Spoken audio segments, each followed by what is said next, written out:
If you've been looking at our website, considering enrolling a student at Heritage, you may have seen that we don't offer every class every year. We have in the high school a 4-year rotation, 7th and 8th grade we have a 2-year rotation in terms of what we study. So how does this work? Sometimes when people just look at the website and they don't have any explanation, they get a little confused. I hope I'm going to clarify this for you a bit. When we started Heritage, we started with the American History, American Literature year and grew our curriculum from that. So in the high school, we have American History and American Lit in the same year.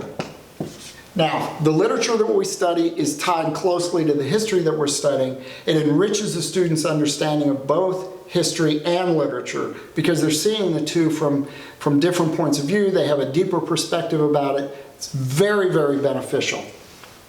Now, these are the courses I teach. I'm going to talk about those first, then we'll talk about the other courses.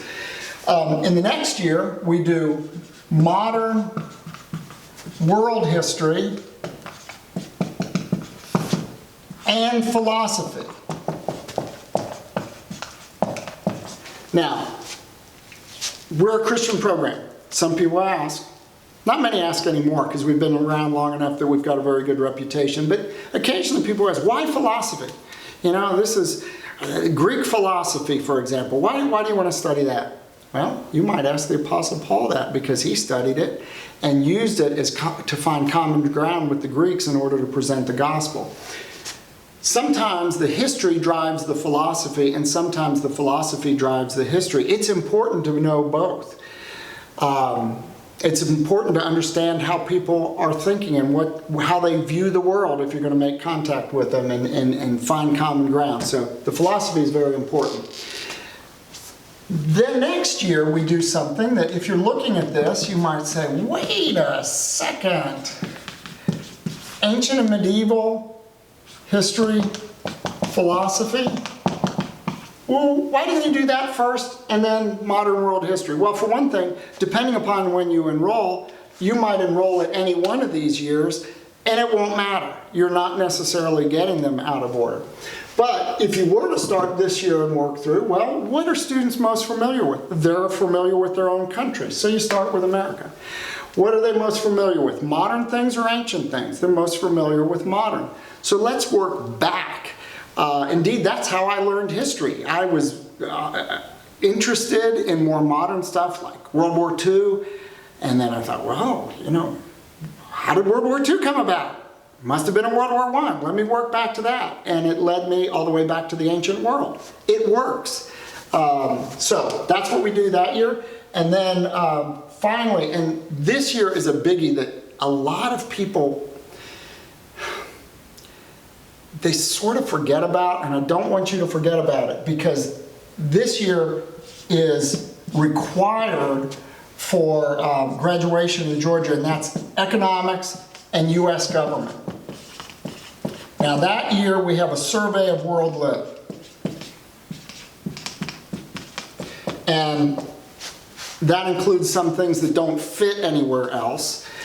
But also we don't have a lot of novels this year. We do some Shakespeare, but we do works. Because we're doing economics, we read Adam Smith's Wealth of Nations. Because we're doing government, we read the Federalist Papers, the Anti-Federalist Papers, Democracy in America, Thomas Paine's Common Sense, John Locke's Second Treatise on Government.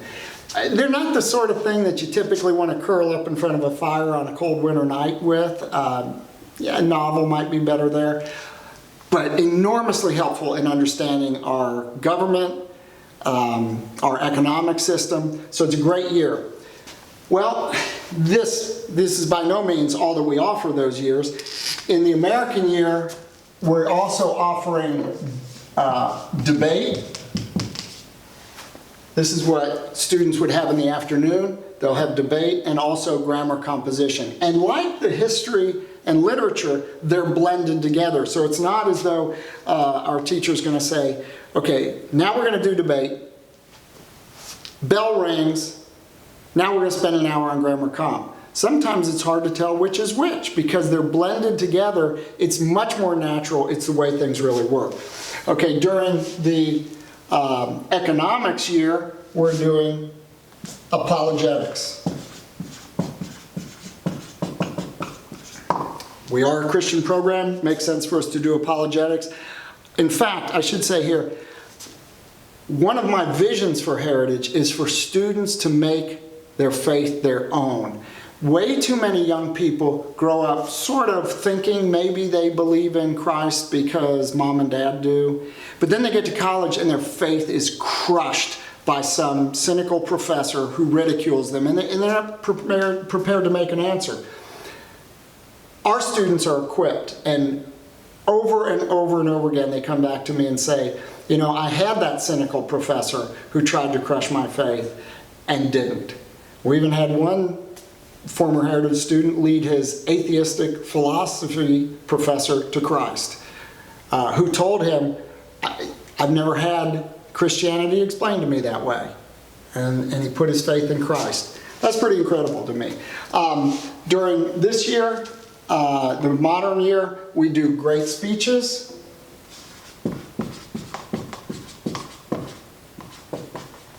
Where we study the great speeches of the past. Students have a little bit of opportunity to do some public speaking as well. And during this ancient and medieval, I know this is getting a little cluttered here, but we do informal logic. Hugely beneficial. If you ask most Americans what they think about something, here's their response. Well, I feel that. Can you trust your feelings? Most people can't. Americans need to learn to think again. Logic is enormously important for that. Now, I said informal logic. This is because in the 7th and 8th grade program, we do formal logic, so there's a preparation. Not all of our 7th and 8th grade students, you know, maybe they enroll in 8th grade and we're not doing formal logic that year, so they may miss that, but they get a quick review of that, and the students who were here help them with that so they can get a little bit of background in formal logic before doing the informal logic. Last thing I have to say, every year, whether it's 7th and 8th or high school, they're going to do grammar composition. Some people think, oh, why can't you just teach them all they need to know about writing in a year? You can't. Learning to write and write well takes time. It takes not just writing, not just learning the mechanics of writing, but it also takes reading great literature. All of that takes time. And to be honest with you, I've been out of school for a long time. I'm still working on ways to improve my writing, and I want my students to do that as well.